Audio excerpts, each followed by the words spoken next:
দেখো গরম মশলা বেটে নিলাম, ঝোলে দেবো। মাছ ভাজা একদম হয়ে আছে, এখন মাছটা ছেড়ে দেবো, অনেকক্ষণ থেকে ফুটছে।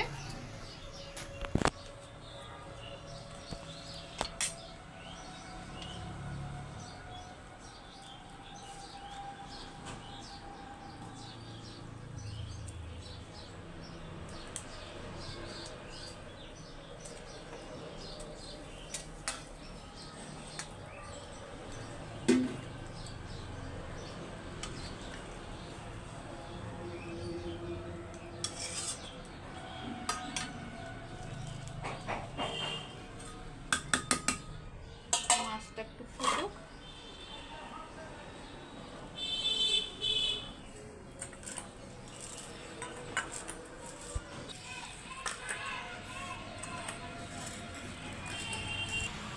দেখো ভাজা জিরার গুঁড়া একটু মিক্স করে দিলাম।